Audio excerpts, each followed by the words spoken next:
This is much better. I'm hoping that it doesn't fall. All right, let's begin, shall we? So, this is a lot of lighting. All right. So, as per the title, whoa, I'm putting on a bit of slap. So, I learned about this saying, or the term, a bit like slap, when I was in Ireland. I don't know if it's an English thing or if it's an Irish thing, but I saw it heard it when I was in Ireland, when we were watching, when I say me, I mean me and my grandma, Irish grandma, my husband's grandma, were watching, I think it was, I can't remember the name of the soap opera. She likes to watch soaps. And I was intrigued by it. I was like, Granny, what does that mean? She told me. So I always liked it. So when you're putting on a bit of slap, you're putting on a little makeup. So yeah. And that's what I intend to do. Just a little bit of slap. I don't know why I'm doing my eyebrows first, but it's already done, okay? The liquid's already placed down and things are already happening. So usually I put on my base makeup first. And I don't know if the term base is still used, but base is generally when someone talks about their face makeup, this part. That's what the base is. And I think I've only ever heard a YouTuber say it outside of people in real life when I was growing up. And when I first started hearing people talk about makeup, like my sister, she was one of the first people that I seen put on makeup, and I was actually interested in seeing her makeup and all that stuff. See, I had to have been like an annoying little sister, because when she's 6 years older than me, and so when she would get her when she would start buying makeup and stuff, she would wear like eyeshadow. No, I don't even know. I can't remember if she would wear eyeshadow, but I know she wore eyeliner. I know she wore mascara, and those kinds of things. But what really drew me in was lipstick. That really drew me in.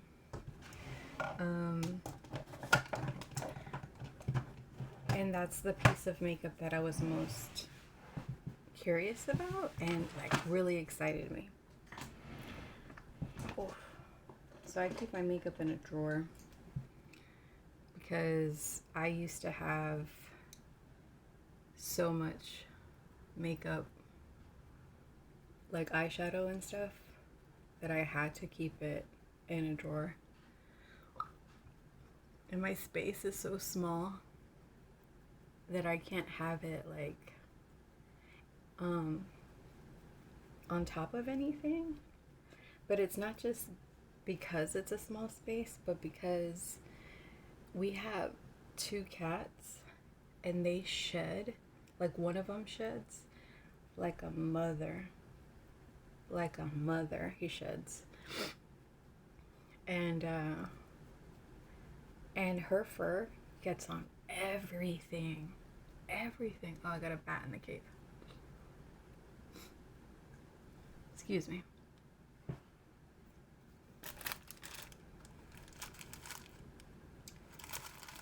Okay, so it's not just gonna fall out, so it needs assistance. I always keep these here.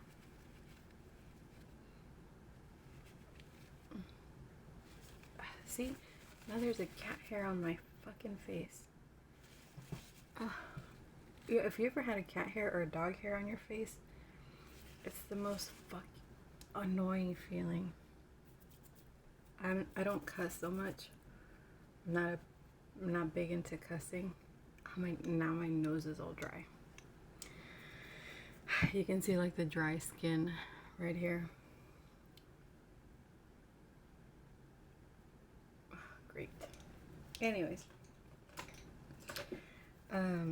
it's one of the most annoying feelings in the world. It really is. I'm not exaggerating. It's almost as annoying as hearing a child cry or something like that. In my humble opinion, that's what I think it's like. Because you feel it and you know it's there. You don't know where it is. And you literally have to get a mirror this close to your face and kind of move around just in case, like just to see it. And if you have a dark skinned cat, a dark haired cat, they're easier to spot, I feel like. But if you have a white cat and that shit's on your face, for me, shit is hard. Shit is really fucking hard to catch. And if you're wondering why I'm doing contour, that's what they call this. It's because I have this contour thing here and I never fucking use it. So now I'm just practicing because I don't know how to use it. And it's really hard because it's a dark color and I don't want to look dirty. But I don't think contour's for me. I just don't think it's for me. Oh, that sucks. Because I bought it and now I'm probably going to have to check it. And it's a cream product, so I don't have anyone around me that does it or would use it, you know? So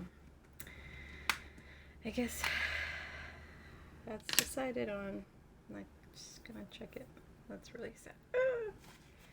That's sad. I could have just gotten bronzer, but you live and you learn. Anyways, gonna get rid of that. Gonna close this. And I'm gonna put on some bronzer. And I want to put on eyeshadow, but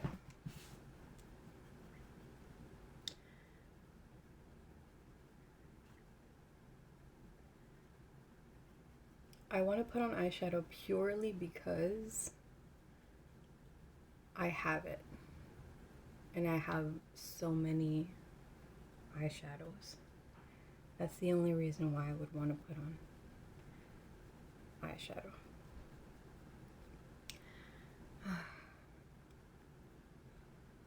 that's it.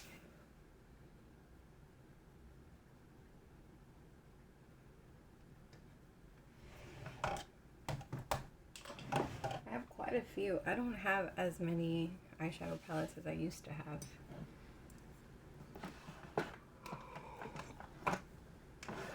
Right now I'm on a bit of a mission to try to use up all the stuff that I have.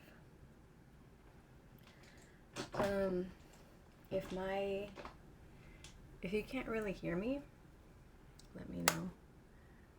I can't see if there's even anybody in the chat or like watching, so, which is fine. I'm used to talking to myself. My dad does it. I do it. It's just a thing that I learned to do. And it's normal in my family. We all kind of just talk to ourselves. I guess that's why doing this kind of stuff just seems easy for me, because I already do it, whether there's whether there's a camera on me or not. That's the word I'm looking for. and and you know, I'm gonna get real honest with you here. I was wondering, because like I'm a content consumer myself, and I tend to watch people. Well, I tend to watch like very few people, basically like the same people I watch, and it hasn't always been that way. And the way that I consume content is that sometimes I'll have like a person that I watch all the time, and I'm like waiting for their content with bated breath. And I'm just like, oh, when are they going to post? And, you know, not that dramatic, but, you know, just being hyperbolic. I think that's the word. But I'll religiously watch them, and sometimes I'll watch their old stuff. And out of nowhere, something just is like, you know what? I'm going to take a break, and I'll unsubscribe. And it hasn't, and it's the dumbest thing, because sometimes it's just like something will trigger me to do that. And I think it's whether it's something that's going on with my life, or it's just, you know, maybe it's just my tastes are changing. And then I'll like, but you know what it is? It's because I'm a binger.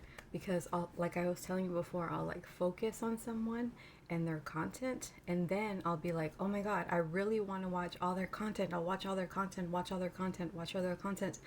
And then I burn myself out on it. It's kind of like when you're in a ramen eating phase. Have you ever been on one of those, or like a sandwich eating phase, and that's all you want to eat, and then after that you're just like, I don't want to anymore.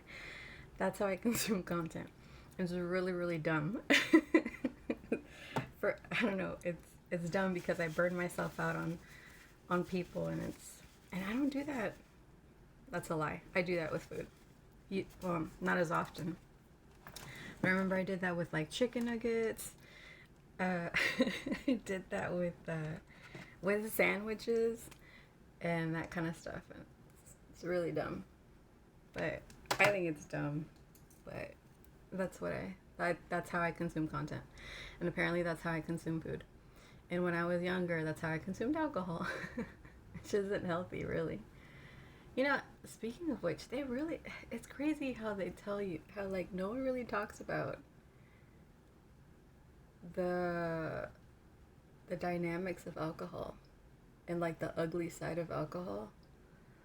You know, like people usually associate it with parties, having a good time, cook-offs, family events, positive things. But if you are on that line, it can be a very negative thing. Anyways.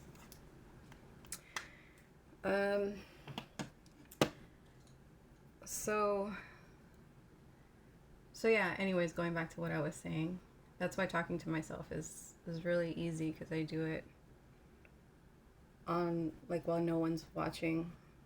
When I don't have a camera on, I just do it anyway. When I'm at work, I do it at my desk. And people around me, they're used to it, because I sit, the way that the office is set up is these pods, and it's these pods of four computers. So there's 4 people, not sitting all directly next to each other, but I'll be in the corner. There's basically a person in each corner. And they're already used to it, and they know not to pay attention to me, because I'm not talking to them, I'm talking to myself. So that's why this is a little easier for me, and that's probably why I don't get stressed about like who's watching or who isn't, because this is normal for me now. I will admit, I don't talk to myself in this kind of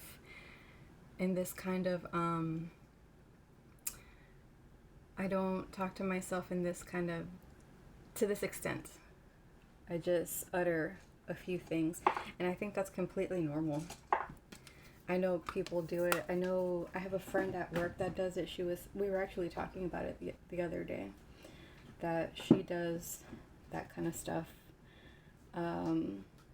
at home, and she talks to her cats, you know.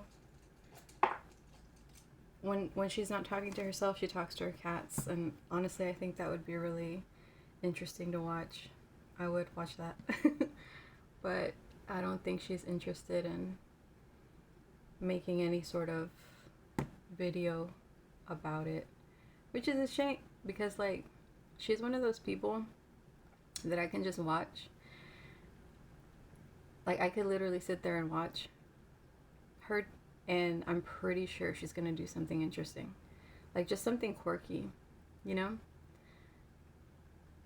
And I think many of you who consume the type of content where you're just like watching people get ready with their makeup, or watching gameplay, or stuff like that, if you're just watching people exist, you would enjoy that sort of thing.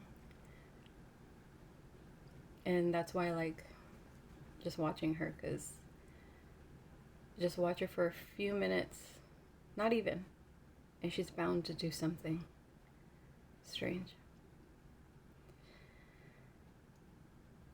And I told her this, you know, because I didn't want to be rude and just like stare at her or make her feel uncomfortable. So I told her this, and she doesn't mind. She's very self-aware, which I dig. Maybe I should always preface my videos with, just so you know, my energy is very chill. So I won't be that, I'm not going to be in your face about things.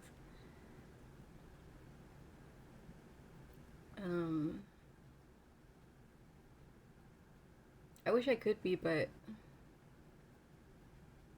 it just wouldn't. It would sound like I'm being facetious, and it wouldn't be authentic. This is very much my demeanor, unless I'm talking about something that I'm like really passionate about, like, oh my god, you would never imagine what happened here, like this happened to me, does this happen to anybody else, like, what do you guys think? Then I would be like, yeah, animated, but otherwise, not really.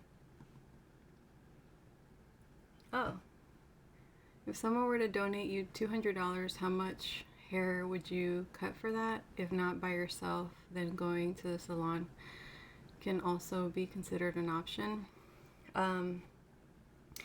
I wouldn't do that.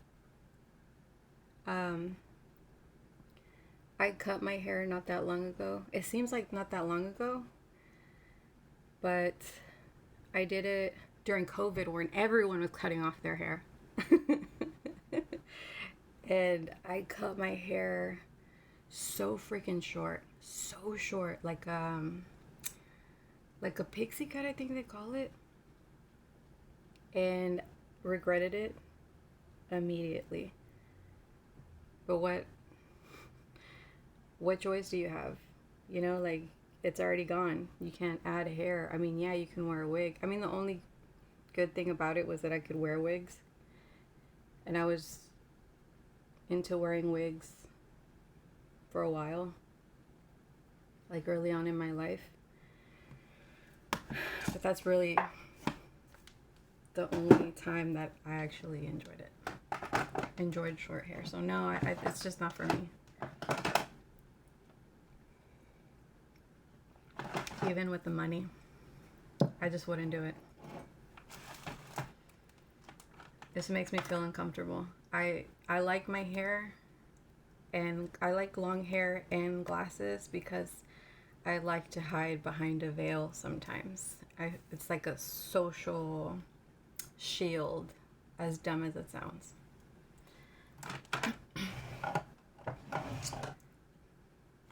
You've never felt that way? Where it's like, I don't know.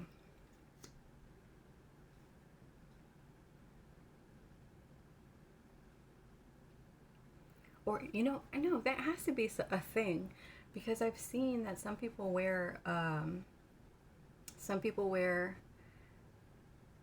headphones, or they pretend to be on the phone because they're feeling some kind of social anxiety.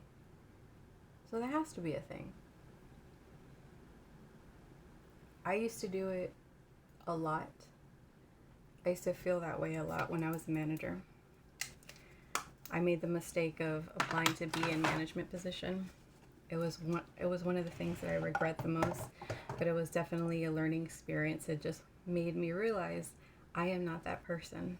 I cannot manage people. It's too hard for me. It's hard for me to have those kinds of conversations, and I learned a lot about myself when I was in management. And I immediately, the first chance that I got to leave that position, even though I knew it was going to be a demotion, I grabbed it. It was going to be a pay cut, I know, but I literally dreaded going to work. I cried before I went to work, even sometimes while I was on the clock, and it just was not for me. So money isn't everything to me. Okay, like if it's to the detriment of my comfort or happiness, it's just not worth it to me. I've like switched jobs that I was really happy in to get more money. Like I remember I was at a comfortable job, and it's not like it was a big time, like, oh my god, it's gonna take you places kind of job. It was just at a retail store, and the job opportunity was to become a receptionist. Also another job that probably wouldn't have taken me anywhere. But I switched from one job to the other, even though I was perfectly happy at my retail job, to go to this other one for more money, and I was miserable. And that did not end well, because it was a clinic. It was a private clinic, and I didn't realize that the people who owned this clinic, it was a married couple. I didn't realize that the husband was a psycho. He was a psycho. And I think I was working there maybe only a few months. And my friend who got me the job, she had been working there for longer, obviously. And she was working as a receptionist. And she was studying to be like an NA or something like that. And we had this system in our computers that would enable us to send messages to each other, and it increased the efficiency sometimes whenever we were working. And sometimes we used it to socialize, but it was just one of those things that we had in the background. It wasn't like in our faces all the time, because we were receptionists, we were front facing, we always had people in our face, so we really didn't have time to chat. And we were very mindful of the people that went in there, because obviously if you're going to the doctor's office, it's not because you want to. It's not like the most funnest thing in the world. You're in there because you have to. You either want to be in and out, or you feel like crap. So you want to give the courtesy of giving people your full attention, because they deserve it, right? Anyways, so this psycho, I don't know what inspired him to do this. Oh, there was something going on in that small town. It was like this social movement, some political movement that was going on, and it was starting to divide people at that time. And I know some people can react to those kinds of stimuluses in a certain way, and he did not react well, like in a healthy manner. And I'm not diagnosing him, I'm just saying it's not healthy.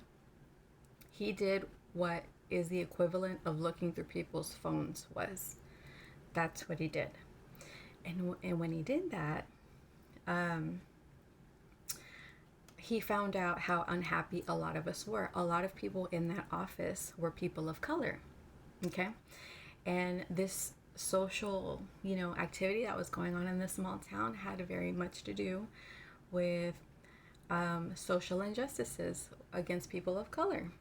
So I don't know why this triggered him to start looking through our chats.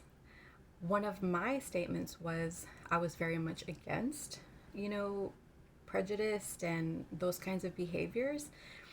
And I was like, well, if because this doctor started seeing my mom periodically, because she doesn't have very good insurance, or I think at the time she didn't have any insurance.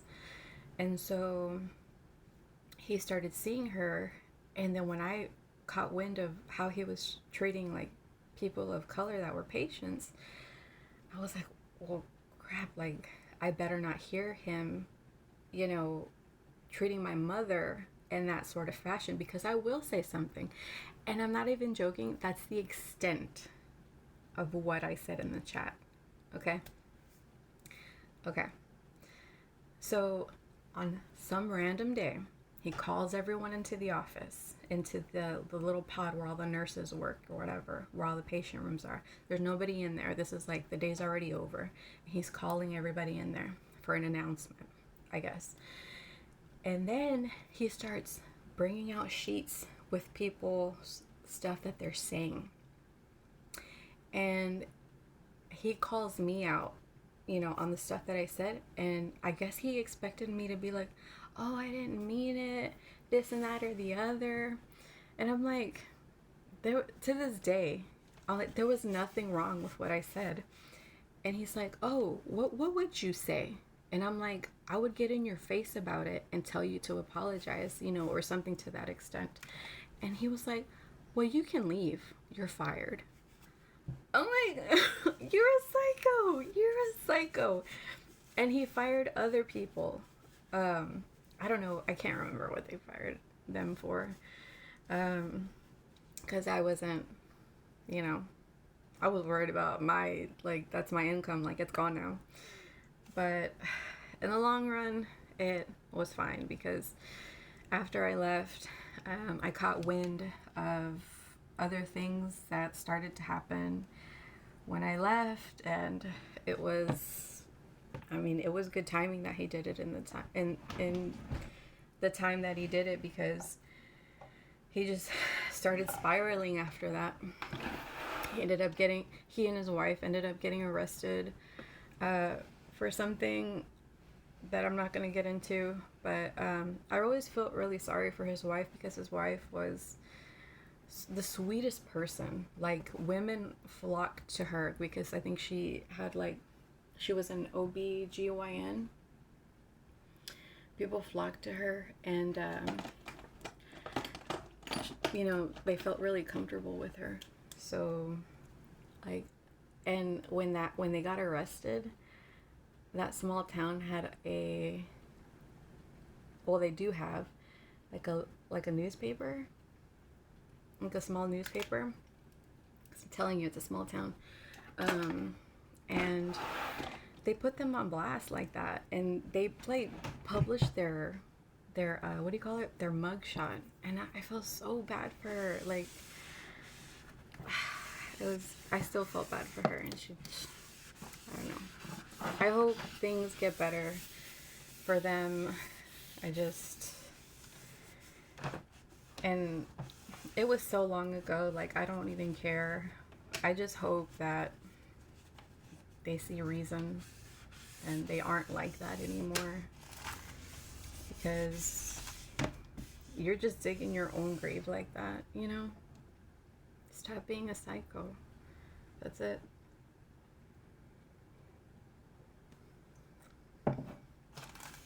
Anyways, so my face is done.